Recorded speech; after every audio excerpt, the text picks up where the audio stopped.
नमस्ते दोस्तों, मैं रमेश काला जीके विद काला पर आपका स्वागत करता हूं। दोस्तों, कक्षा 12 एनसीईआरटी की हिस्ट्री हमने शुरू कर रखी थी। उसका दूसरा पार्ट है। दूसरे पार्ट का दूसरा पार्ट है, दूसरा भाग है। पहले भाग में इतनी मोस्ट इम्पोर्टेंट चीज़ नहीं थी जितनी कि इस दूसरे भाग में मैं आपको बताना चाहूँगा कि मेन परीक्षा में 2022 में 101% इस वीडियो से प्रश्न पूछा जाएगा, क्योंकि सारे के सारे फैक्ट इसमें बहुत ज़्यादा महत्वपूर्ण है। इसे लास्ट तक ज़रूर देखें। तेज़ गर्मी में आप तक वीडियो पहुंचा रहा हूं, तो इसके लिए मेहनत के लिए आप लाइक ज़रूर करें, शेयर भी करें। मौर्य साम्राज्य का उदय आपको पता है कि मौर्य साम्राज्य के इर्द गिर्द ये घूम रहा है आपका पाठ। तो यहाँ आप देख सकते हैं हल्की सी मस्प्रिंट के साथ में शुरुआत हो गई कि मगध के साम्राज्य, यहाँ मगध ने मौर्य साम्राज्य का संस्थापक चंद्रगुप्त मौर्य था। आपको पता है मौर्य साम्राज्य का संस्थापक चंद्रगुप्त मौर्य था, जिसने 321 ईस्वी पूर्व में मगध साम्राज्य की स्थापना की थी। एनसीईआरटी में 321 ईस्वी पूर्व दी गई है आपके।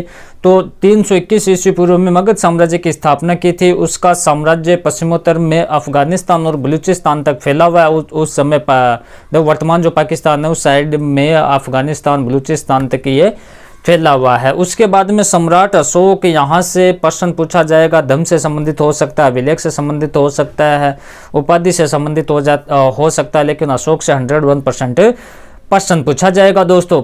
तो सम्राट अशोक को आरंभिक भारत का सर्वप्रथम शासक माना जाता है, जिसने कलिंग पर विजय प्राप्त की। अशोक पहला सम्राट था जिसने अपने अधिकारियों और प्रजा के लिए संदेश पत्रों व स्तंभों पर लिखवाए थे। अशोक ने अपने अभिलेखों के माध्यम से धम्म का प्रचार किया। ये धम्म क्या होता है, इसकी विशेषता क्या है?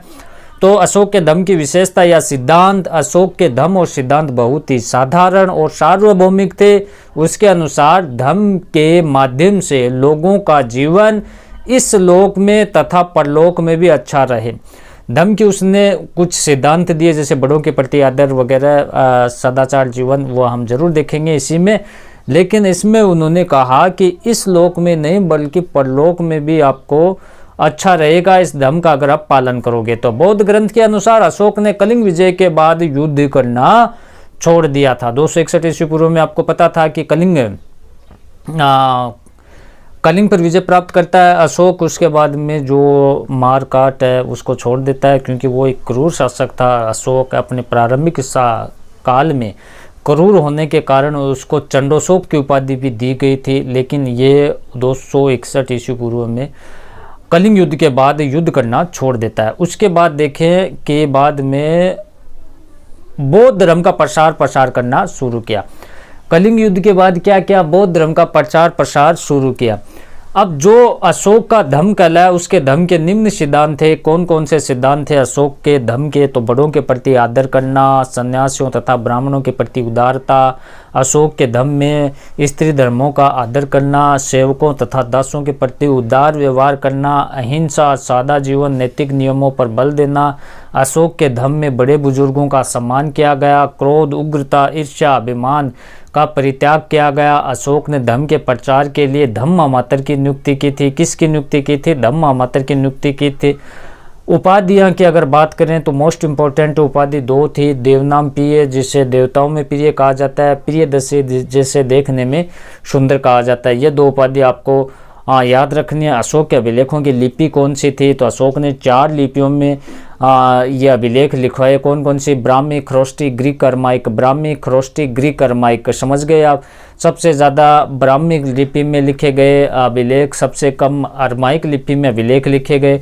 1830 के दशक में जेम्स प्रिंसेप ने ब्राह्मी खरोष्टी लिपि को पढ़ा। James Prinsep east India company के एक अधिकारी के पद पर नियुक्त था। तो देखो अशोक की लिपि को सर्वप्रथम किसने पढ़ा था? तो जेम्स प्रिंसेप ने पढ़ा था। उसके बाद आप देखें कि मेगास्थनीज के अनुसार सेना के संचालन के लिए उप समितियों के कार्य, अब सेना के संचालन के लिए कुछ उप समितियां बनाई गई थी। वो कौन कौन सी थी वो आप देखें। तो देखो मेगास्थनीज ने सेना के संचालन के लिए एक मुख्य समिति और 6 उप समितियों का उल्लेख किया। उनके कार्य निम्नलिखित थे। तो देखो 6 उप समितियों के कार्य कौन कौन से थे? पहली उप समिति का कार्य नौसेना का संचालन करना था। दूसरी का कार्य पैदल सेना का संचालन करना था। तीसरी उप समिति का कार्य घुड़ सेना का संचालन करना था। चौथी उप समिति का कार्य रथ सेना का संचालन करना था। छठी पांचवी का हाथी सेना का संचालन करना था। छठी का कार्य यातायात या खान पान की व्यवस्था करना था। इसके अलावा मुख्य समिति का कार्य हथियारों को ढोने के लिए होता था। हथियारों के होड़ उसको देखो हथियारों को बढ़ाने के लिए इसका प्रयोग होता था। तो मौर्य काल में कृषि उपज बढ़ाने के लिए किसानों ने कौन कौन से उपाय किए? प्रश्न ऐसा ही पूछा जाएगा, आपको वो ज़्यादा सोचने की जरूरत नहीं है कि कैसे क्या आएगा। ये पूछ लिया कि मौर्य काल में कृषि उपज बढ़ाने के लिए किसानों ने क्या उपाय किए, क्या लिखोगे?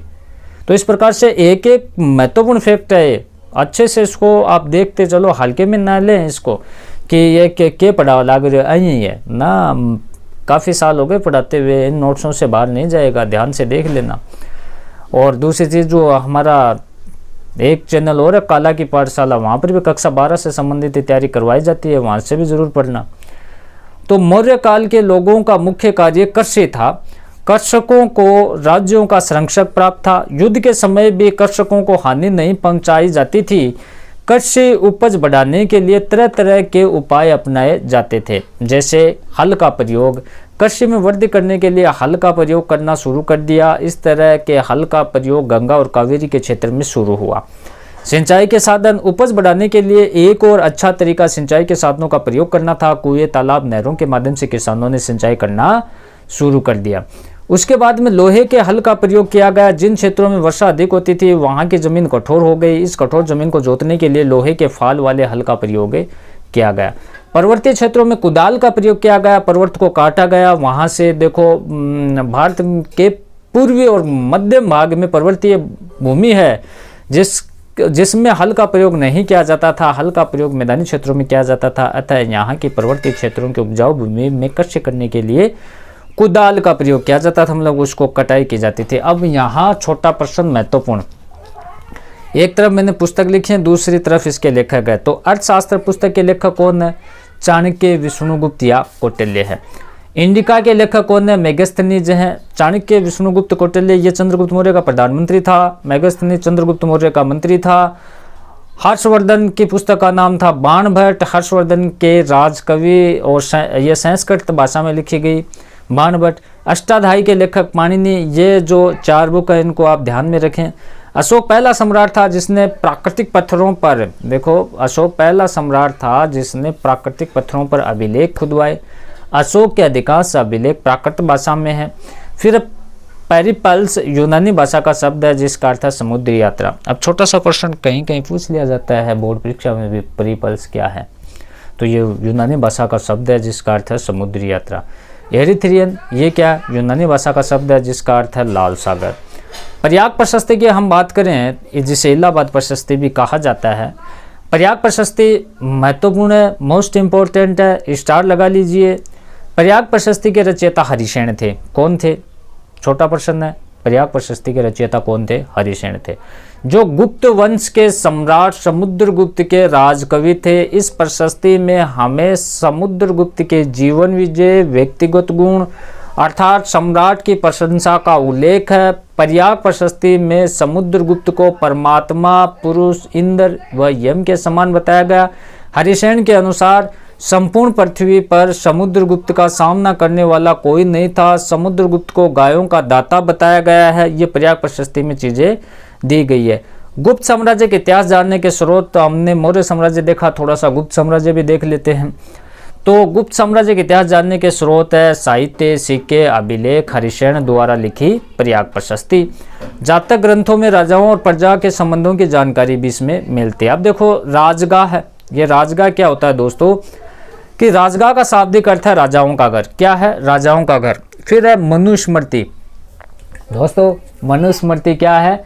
कि आरंभिक भारत का सबसे प्रसिद्ध विधि ग्रंथ है। इसकी रचना दूसरी शताब्दी ईस्वी पूर्व और दूसरी शताब्दी ईस्वी के बीच हुई, संस्कृत भाषा में हुई। अब अभिलेख शास्त्र, हमने अभिलेख देखा था। अभिलेख क्या है? पत्थर धातु पर लिखे गए लेख। लेकिन ये अभिलेख शास्त्र क्या है? अभिलेखों के अध्ययन को अभिलेख शास्त्र कहा जाता है। जो अभिलेख मिले उसको पढ़ना, उसको अभिलेख शास्त्र कहा जाता है। तो अभिलेख शास्त्र, अभिलेखों के अध्ययन को अभिलेख शास्त्र कहा जाता है। ओलिगार्की ये क्या है? समूह शासन ओलिगार्की, जहां सत्ता पुरुषों के एक समूह के हाथ में होती है, जिसे ओलिगार्की कहते हैं। प्रशस्ति, राजा की प्रशंसा में लिखना प्रशस्ति कहलाता है। प्रशस्ति क्या होती है? कि राजा की प्रशंसा में ये लिखी जाती है। दोस्तों, सरदार और सरदारी, अब इसे पति पत्नी आप मत समझ लेना। सरदार एक शक्तिशाली और प्रभावशाली व्यक्ति होता था। क्या होता था? सरदार एक शक्तिशाली और प्रभावशाली व्यक्ति होता था, जिसका पद वंशानुगत भी होता था और नहीं भी होता था। वंशानुगत भी हो सकता था और नहीं भी हो सकता था। इसके समर्थक उसके वंश के लोग ही होते थे। सरदार एक विशेष अनुष्ठान का संचालन करता था। यह युद्ध के समय सेना का नेतृत्व करता था, लोगों के विवाद सुलझाता था, वह अपने अधीन लोगों से भेंट भी करता था और उसके अपने समर्थकों में बांट दिया जाता था। भेंट लेता था, फिर समर्थकों में बांट दिया जाता था। अब सरदारी में सामान्यतः कोई स्थायी सेना व अधिकारी नहीं होते थे। इसमें जो स्थायित्व होता ना सरदार में, वो सरदारी में नहीं होते थे। अशोक का धम्म महत्वपूर्ण। अशोक ने नैतिक नियमों को जनता तक पहुंचाने के लिए जो प्रचार प्रसार किया, वही अशोक का धम्म है। हमने उसका उद्देश्य महत्व भी देखा था। अग्रहार क्या है दोस्तों? कि ब्राह्मणों को दान में दी गई भूमि को अग्रहार कहते हैं। अग्रहार किसे कहते हैं? जिन भूमि को ब्राह्मणों को दान दे दिया जाता था, उस भूमि को अग्रहार कहा जाता था। उसके बाद में महत्वपूर्ण सुदर्शन झील जो गुजरात में है, इसका निर्माण चंद्रगुप्त मौर्य के राज्यपाल पुष्यगुप्त ने करवाया था। किसने करवाया इसका निर्माण? चंद्रगुप्त मौर्य के राज्यपाल पुष्यगुप्त ने करवाया था, लेकिन शक शासक रुद्रदामन ने इसका पुनर्निर्माण करवाया था। अब आपसे प्रश्न पूछ लिया जाए कि सुदर्शन झील का पुनर्निर्माण किसने करवाया, तो आप क्या बताओगे? रुद्रदामन ने करवाया था। फिर सातवाहन राजा अपने नाम से पहले अपनी मम्मी का, माता का नाम लिखवाते थे, जैसे गौतमी पुत्र सातकर्णी, है ना। तो वो कौन से शासक थे जो अपने नाम के आगे अपनी माँ का नाम लगाते थे? तो वो कौन से थे? सातवाहन वंश। कुषाण शासक अपने नाम के आगे देवपुत्र लगाते थे, जो चीनी शासकों से प्रेरित थे। जैसे चीनी शासक अपने नाम के आगे सौरभ पुत्र लगाते थे, वैसे कुषाण शासक देवपुत्र लगाते थे। सोने के, देखो सिक्कों की अगर हम बात करें तो सोने के सिक्के सबसे पहले कुषाण राजा कनिष्क ने प्रथम शताब्दी में जारी किए थे। तो आपसे पूछ लिया जाए कि सोने के सिक्के सर्वप्रथम किसने जारी किए, तो कुषाण शासक कनिष्क ने जारी किए थे। सोने के भव्य सिक्के काफ़ी मात्रा में गुप्त सम्राटों ने जारी किए। भव्य सिक्के, उसको आकर्षित सिक्के, वो काफ़ी मात्रा में गुप्त सम्राटों ने जारी किए, लेकिन शुरुआत वो कनिष्क ने की थी। अशोक की प्रतिमा नाम के साथ सबसे पहले हिंद यूनानी शासकों ने जारी किए थे। देखो यहाँ ये लिखा है कि शासकों की प्रतिमा नाम के साथ है। देखो सिक्कों पर शासकों की प्रतिमा होती, मतलब फोटो होती, उसका नाम होता, तो ये हिंद यूनानी शासकों ने जारी किए थे। अशोक के अधिकांश अभिलेखों और सिक्कों पर प्रियदर्शी नाम लिखा होता था, जो आपके उसकी प्रिय उपाधि थी। 6ठी शताब्दी ईस्वी पूर्व में सबसे पहले चांदी और आहत सिक्कों का प्रयोग हुआ। कब हुआ? 6ठी शताब्दी ईस्वी पूर्व में। मौर्य साम्राज्य के प्रमुख राजनीतिक केंद्र, देखो राजनीतिक केंद्र की बात करें तो पाटलिपुत्र ये मौर्य साम्राज्य की राजधानी थी, सबसे ज़्यादा सुदृढ़ थी। फिर ये कुछ प्रांतीय केंद्र थे, जैसे तक्षशिला प्रांतीय केंद्र था, उज्जैनी प्रांतीय केंद्र था, तोसाली प्रांतीय केंद्र था और श्रवणगिरी ये भी प्रांतीय केंद्र था। मौर्य साम्राज्य के समय प्रांतीय केंद्र थे। मौर्य साम्राज्य का महत्व की अगर हम बात करें तो मौर्य काल में भवन निर्माण कला, मूर्तिकला आदि का महत्व बहुत ज़्यादा है, उन्नति हुई इसमें। मौर्य सम्राटों के अभिलेखों पर लेख संदेश अन्य शासकों के अभिलेखों से ये भिन्न है। अन्य शासकों की अपेक्षा अशोक बहुत ही शक्तिशाली, प्रभावशाली और परिश्रमी शासक था। 20वीं सदी के राष्ट्रवादी नेताओं ने अशोक की उपलब्धियों से प्रभावित होकर उसको प्रेरणा स्रोत माना। यूनानी शासकों के अनुसार मौर्य सम्राट चंद्रगुप्त के पास, देखो सेना कितनी थी, यूनानी इतिहासकारों के अनुसार मौर्य सम्राट चंद्रगुप्त के पास 6 लाख पैदल सैनिक थे, 30,000 घुड़सवार थे, 9,000 हाथी थे। नगरों की विशेषता की अगर हम बात करें तो अधिकांश नगर महाजनपदों की राजधानी थी। प्राय सभी नगर संचार मार्गों के किनारे बसे थे। जिन अभिलेखों पर तिथि खुदी हुई नहीं थी, उनका काल निर्धारण आमतौर पर पूरा लिपि अथवा लेखन लिपि के आधार पर किया जाता था। अब यहाँ महत्वपूर्ण प्रश्न ये है कि समुद्रगुप्त का चरित्र और व्यक्तित्व के बारे में आप क्या जानते हैं। समुद्रगुप्त प्राचीन भारत का एक महान सम्राट था। इसकी विशेषता निम्नलिखित है। कौन सी? पहला है गुण संपन्न व्यक्ति। समुद्रगुप्त गुण संपन्न, उदार, दयालु और दानशील व्यक्ति था। वीर योद्धा तथा महान विजेता था। समुद्रगुप्त वीर योद्धा, कुशल सेनापति, महान विजेता था। प्रयाग प्रशस्ति के अनुसार अनेक गुणों और शुभ कार्यों से संपन्न, अपने पैर के तलवे से अन्य राजाओं के यश को मिटा दिया था समुद्रगुप्त ने। यह एक योग्य शासक था, कुशल राजनीतिज्ञ था, साहित्य का संरक्षक था, साहित्य का जानकार था, कला प्रेमी था, धर्म सहिष्णु था, सभी धर्मों को समान समझने वाला व्यक्ति था। अब मौर्य साम्राज्य के पतन जब हुआ तो कोई तो कारण होगा पतन होने का। तो मौर्य साम्राज्य के पतन के निम्नलिखित कारण थे।